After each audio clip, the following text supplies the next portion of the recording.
Hello students, welcome again. 10th class का जो chapter चल रहा है, फिफ्थ चैप्टर है अरिथमेटिक प्रोग्रेशन। आर.डी. शर्मा का लेवल लेके चल रहे हैं हम। तो एक्सरसाइज जो हमने टॉपिक कंप्लीट करा दिए हैं, उन टॉपिक के बेस पे ये क्वेश्चंस हैं। आपको पता है कि मैं एक साथ कभी भी फॉर्मूले नहीं लिखाता। एक्सरसाइज वाइज जो जो टॉपिक्स यूज हो रहे हैं उनका पूरा बेसिक बता देता हूँ। तो सारी चीजें मैंने पहले वीडियो में बता चुकी हैं। मैं बता चुका हूँ सारी जो इन्फॉर्मेशन है इसके बारे में दे चुका हूँ। क्वेश्चन नंबर जो 1 है वो है, अगर आपको नजर आ रहा है तो सही है पीडीएफ में, अदरवाइज मैं यहाँ पे लिख भी दूंगा। पढ़ के बता रहा हूँ। Write the following first 5 terms. क्या लिखा है? Write the first 5 terms of the each of the following sequence whose nth term are. आपको राइट माने लिखना है द फर्स्ट 5 टर्म्स, शुरुआत के 5 टर्म्स आपको लिखना है। Of each of the following sequence, जो फॉलोइंग सीक्वेंसेस दिए हैं उनमें लिखना है हुज nth टर्म। आपको nth टर्म गिवन है। nth टर्म आपको गिवन हो और उसमें अगर n की वैल्यू 1 रख दोगे तो a1 आ जाएगा, यानी पहला टर्म आ जाएगा। तो इसी तरह से 2 रख दोगे तो दूसरा टर्म आ जाएगा। तो क्वेश्चन नंबर फर्स्ट का पार्ट फर्स्ट है nth टर्म, यानी an कितना गिवन है? 3n plus 2। आपको शुरुआत के 5 टर्म्स लिखना है। तो क्या करोगे? सबसे पहले लिखने का तरीका, सीबीएसई जो है वो कॉपी कैसे जांचती है और कैसे जांचना चाहिए एक्चुअल में, वही मैं आपको फॉर्मेट बता रहा हूं। कहने का मतलब ये है कि कॉपी को लिखने का भी एक तरीका होता है कि सॉल्यूशन लिखना है। ऐसा नहीं कहीं भी शुरू कर दो, यहाँ बराबर लगा देते हैं। बराबर यानी इक्वल का जो साइन होता है वो कहाँ कहाँ लगता है पता ही नहीं होता बच्चों को, कहीं भी ठोक देते हैं, है ना। तो पुटिंग, सबसे पहले आप सॉल्यूशन लिखोगे, पेपर में आप सॉल्यूशन लिखोगे तो आपको ये भी लिखना पड़ेगा कि A N is equal to 3n plus 2। अब n की वैल्यू 1 रख दोगे तो पहला टर्म आ जाएगा, 2 रख दोगे तो दूसरा टर्म आ जाएगा। तो हम एक साथ लिख देते हैं। टोटल कितने टर्म्स निकालने हैं? शुरुआत के 5 टर्म्स आपको निकालने हैं। तो putting n is equal to 1, 2, 3, 4, 5 up to so on, ये आपको पुट करना है। 5 ही टर्म निकालने हैं तो बेहतर है आप 5 तक रखो। चलो, तो सबसे पहले आपका, अगर आप n की जगह पे 1 रखोगे यहाँ पे, तो सबस्क्रिप्ट के फॉर्म में कितना आएगा? a1। यहाँ पे 1 रखोगे तो 3 इंटू 1 प्लस 2। इसका मतलब जहां जहां n वहीं वहीं 1 रखना है, ठीक है। आंसर कितना आएगा? 3 1 जा 3, 3 और 2 5। तो a1 की वैल्यू कितनी आई? 5। अब आ जाओ a2। a2 यहाँ पे 2 रखो तो 3 इंटू 1 की जगह पे कितना रख दोगे? 2। और बाकी सब जैसा है वैसा का वैसा ही बने रहेगा। 3 2 जा 6, 6 और 2 8। a3, तो n की जगह पे कितना रखोगे? पहले रखा था 1, अब रखा है 2, तो अब कितना रखोगे? 3। यहां देख के रख सकते हो, प्लस 2। 3 3 जा 9, 9 और 2 11। a4, तो 3 इंटू n के पे कितना रखोगे? 4 प्लस 2। 3 4 जा 12, 12 और 2 14। इसी तरह से आपका a5 भी आ जाएगा। n के पे 5 रखोगे तो 3 इंटू 5 प्लस 2। 3 5 जा 10, वो सॉरी 3 5 जा 15, 15 और 2 17। तो लिखोगे सो, लिखना पड़ेगा। लिखने का तरीका देखो, सो अतः, इसको हम बोलते हैं so first 5 terms of the sequence क्या था? सीक्वेंस था an is equal to 3n plus 2। तो first 5 terms of the sequence, कौन सा sequence? an equal to 3n plus 2 are. शुरुआत के 5 टर्म लिखना है। आर इसी लगाया क्योंकि एक से ज्यादा टर्म है ना, प्लूरल। तो सबसे पहला टर्म क्या है? 5, तो यहाँ लिखोगे 5 कॉमा, दूसरा क्या है? 8, तीसरा क्या है? 11, चौथा क्या है? 14, पांचवा क्या है? 17 आंसर। अब यहाँ लिखोगे आंसर। क्लियर है? ये प्रॉपर तरीका होता है। सो ये सब चीजें लिखना बहुत जरूरी है भाई। चेकर जो होता है जल्द से जल्द कॉपी चेक करने की कोशिश करता है, तो आपको क्या पता है, मतलब वो ये थोड़ी देखेगा 5 कहाँ लिखा है, 8 कहाँ लिखा है, कि लाइन में लिखा है कि नहीं लिखा है। वो तो फिर आपका आंसर चेक करेगा कि so the first 5 terms of the sequence an is equal to 3n plus 2 are 5 8 11 14 17। ठीक है, नेक्स्ट आगे बढ़े। आप वीडियो को पॉज करके इसको कॉपी कर सकते हैं। हम आगे बढ़ते हैं।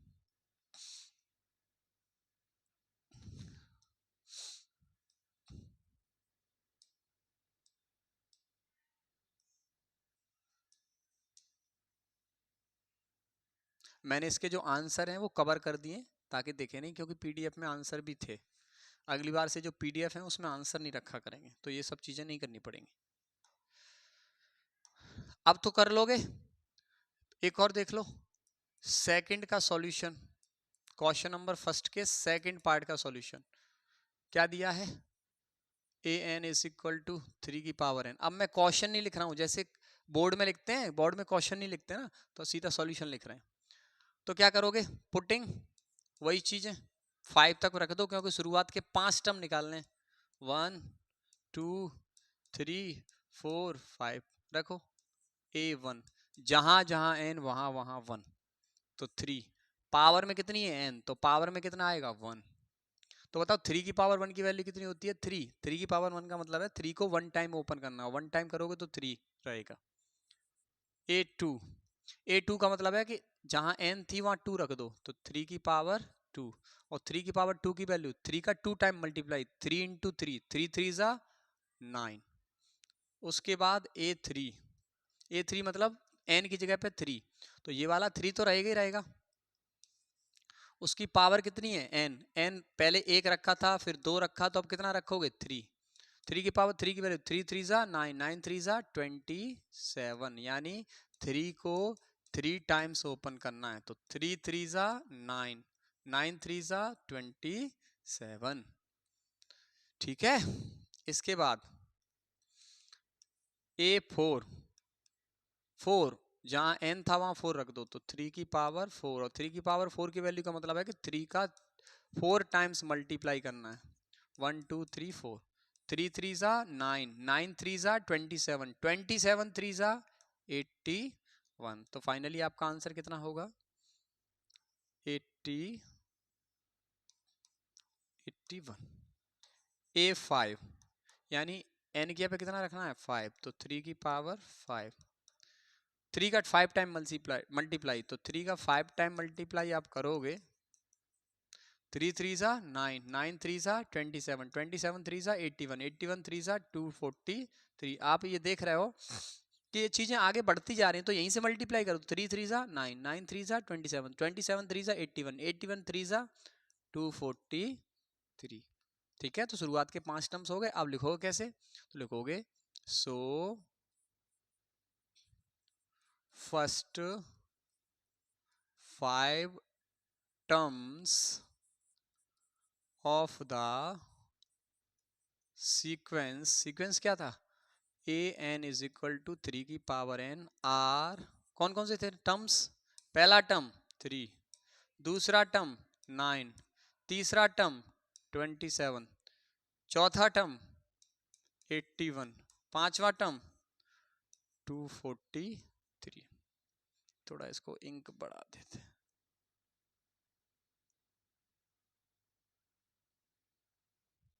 ठीक है, तो ये आपका आंसर। आई होप आपको समझ में आ रहा होगा, और बेहतर सीखने के लिए आपको बार बार पॉज करके देखना है, वीडियो को पॉज करके। ठीक है, आगे बढ़ें, चलिए।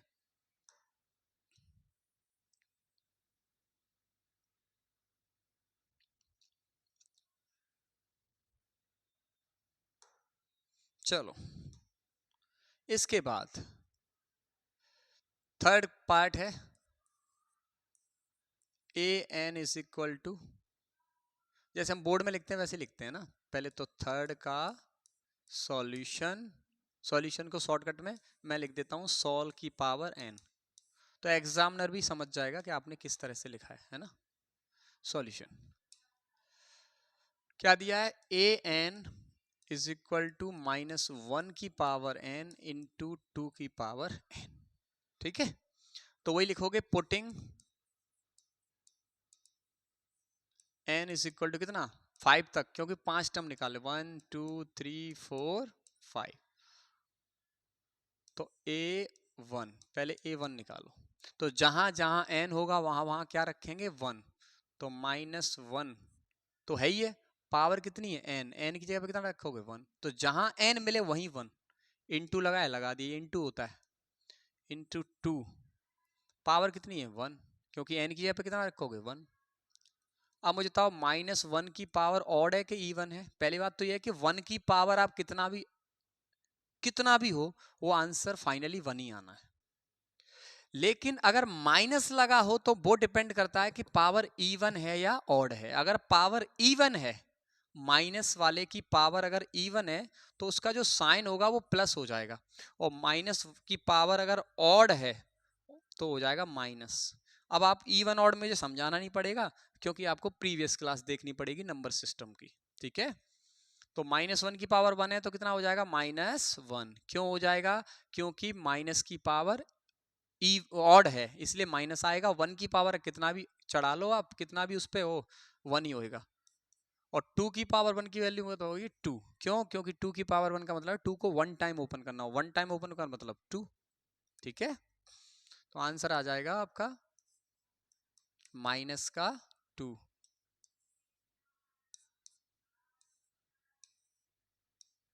-1 इंटू 2, तो -2। इसके बाद A2 2, तो यहाँ पे n की जगह पे यहाँ भी 2 रखा जाएगा और यहाँ भी 2 रखा जाएगा, तो -1 की पावर यहाँ भी 2 हो जाएगा, और 2 की पावर यहाँ भी 2 हो जाएगा, यहाँ भी 2 यहाँ भी 2। अब माइनस की पावर कैसी है, कैसी है इवन, इवन कैसी है इवन, तो इवन होगा तो साइन कैसा आएगा प्लस का, और प्लस का साइन अकेला कभी लगाया नहीं जाता। इनटू 2 की पावर 2 का मतलब है 2 का 2 टाइम्स मल्टीप्लाई, तो 2 इंटू 2 दो बार मल्टीप्लाई, तो 2 दूनी 4, यानी 2 2 सा 4।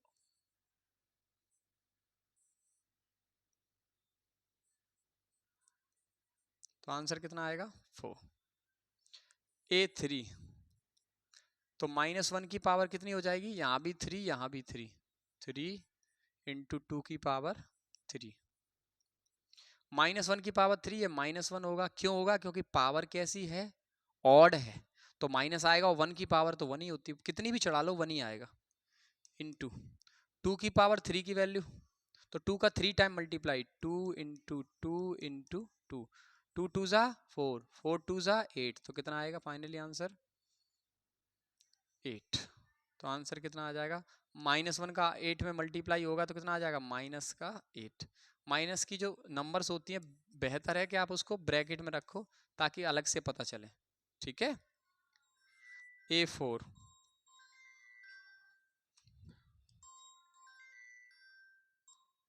हेलो पढ़ा रहे हैं हम, वो निकल गया मयंक, कम से कम हो गई 15 मिनट। अभी नहीं, ऑनलाइन क्लास चल रही है स्मार्ट बोर्ड पे। हाँ हाँ,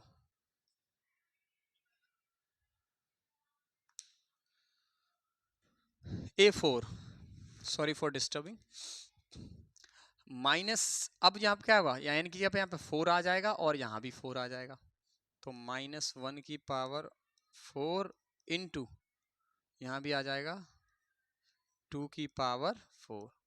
-1 की पावर कैसी है 4 इवन, इसलिए साइन कैसा आएगा प्लस का, 1 ही रहेगा, वो प्लस साइन अकेला लगाया नहीं जाएगा। इंटू 2 की पावर 4 की वैल्यू, तो 2 का 4 टाइम्स मल्टीप्लाई करना है, 2 2 ज़ा 4, 4 2 ज़ा 8, 8 2 ज़ा 16, कितना आएगा, कितना आएगा 16, और 16 बन जा 16।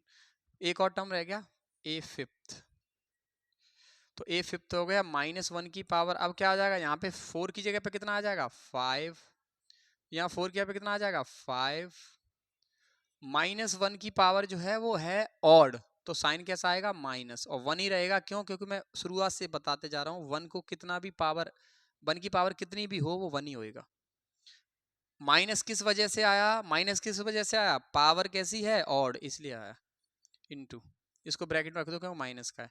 2 की पावर 5 की वैल्यू, तो 5 अब डायरेक्ट 5 टाइम्स मल्टीप्लाई, 2 2 जा 4, 4 2 जा 8, 8 2 जा 16, 16 2 जा 32। तो finally minus into plus, plus minus minus 32, तो यहां लिख दोगे। So first 5 terms of sequence, sequence क्या था अपना? A N is equal to minus 1 की पावर एन इंटू 2 की पावर एन आर। पहला टर्म कितना आया था? -2। दूसरा टर्म 4। तीसरा टर्म -8। चौथा टर्म 16। पांचवा टर्म माइनस के 32। यहां नहीं लिख नजर आ रहा है तो यहां कर लो। माइनस के 2, फिर दूसरा 4, तीसरा -8, चौथा 16, पांचवा माइनस के 32। This is the right answer. ठीक है, तो इसी तरह से बाकी के 3 पार्ट जो रह गए हैं, 4th, 5th और 6th, ये सब आप करेंगे। ठीक है, कुछ तो आप करेंगे तभी तो प्रैक्टिस होगी। वीडियो को पॉज करके स्क्रीनशॉट भी ले सकते हैं आप। ठीक है,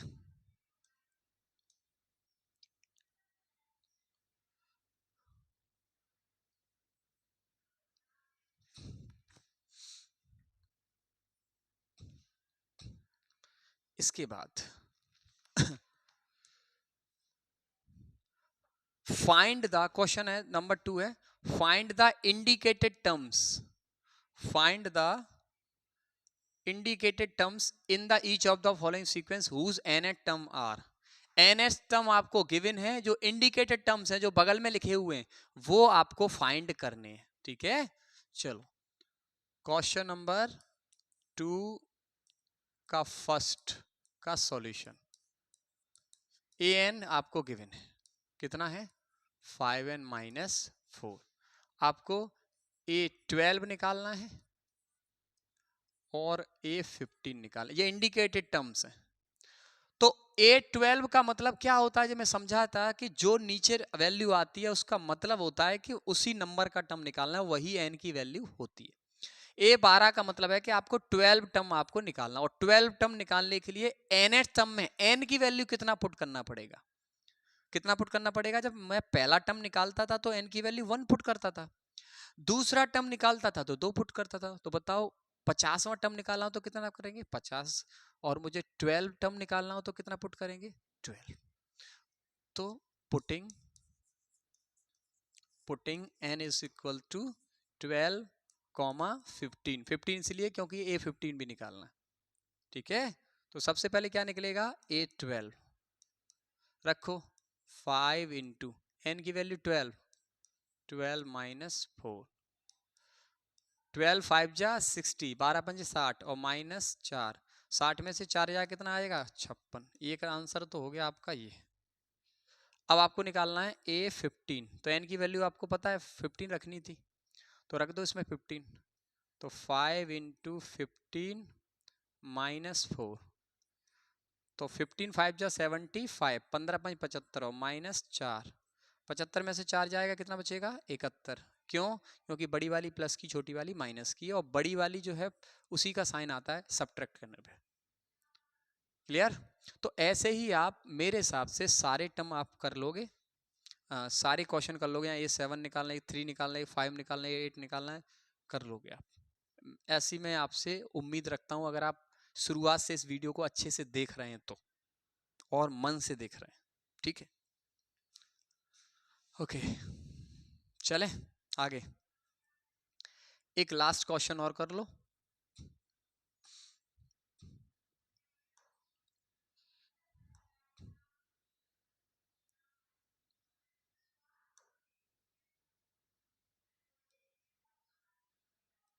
चलिए,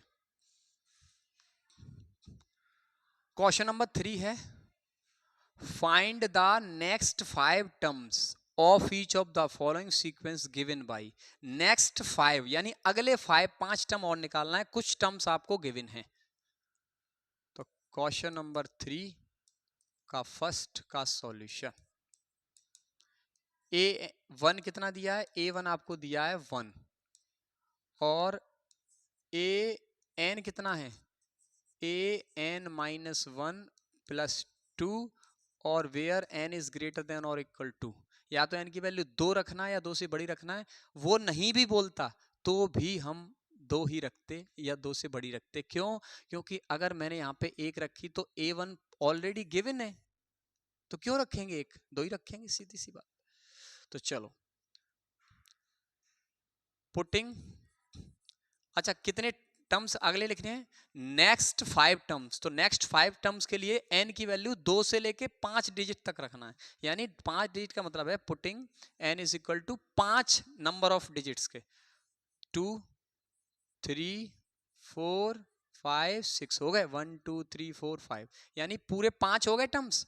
अच्छा 5 टर्म्स क्यों 6 तक क्यों ले गए भाई, 6 तक इसीलिए ले गए क्योंकि 2 से स्टार्ट हुआ है, 1 से स्टार्ट होता तो 5 तक ले जाते, 5 टर्म निकालने के लिए।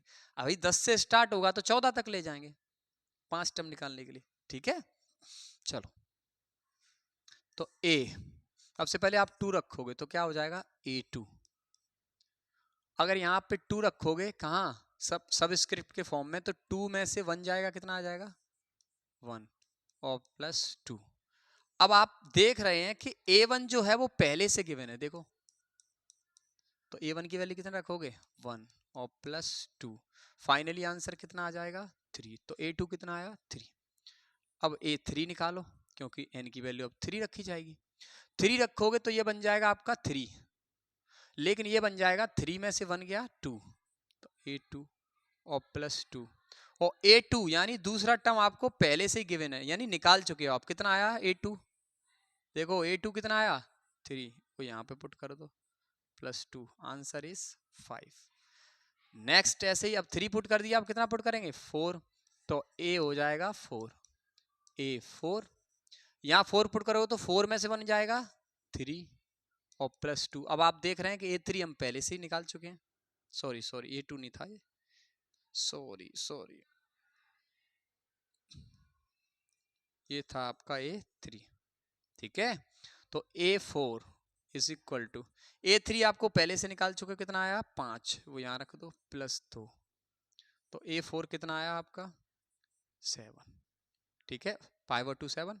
ऐसे ही आप जब A5 यानी 5 रखोगे तो ये तो हो जाएगा A5, ये हो जाएगा 5 में से बन गया 4, कितना हो जाएगा A4, प्लस में कितना है 2 वो लगा रहेगा, तो A5 देखो, A4 आप पहले से ही निकाल चुके हो 7 और प्लस 2, आंसर कितना आएगा 9।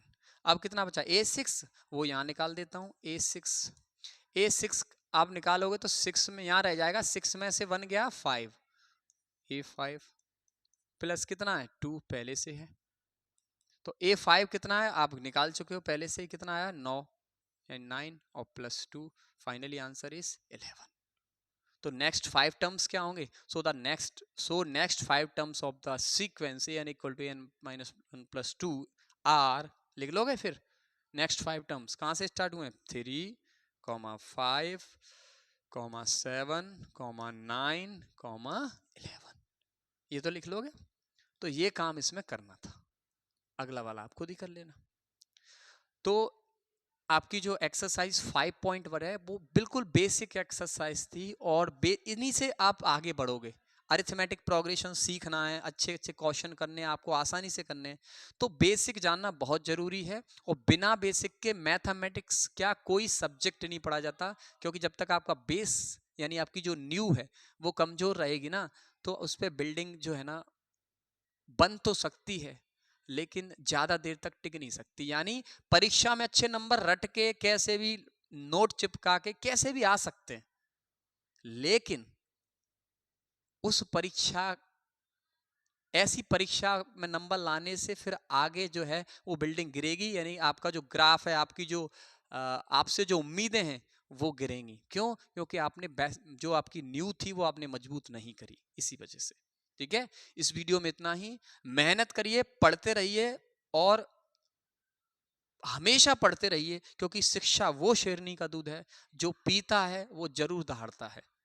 इसलिए बेहतर है आप पहली बात तो स्वस्थ रहिए, क्योंकि अभी क्या वायरल वगैरह भी चल रहा है। गर्म पानी का ज़्यादा सेवन करें सुबह सुबह, और कोशिश करें कि आप बाहर का ना खाएं। ठीक है, इस वीडियो में इतना ही। Bye, take care, good night.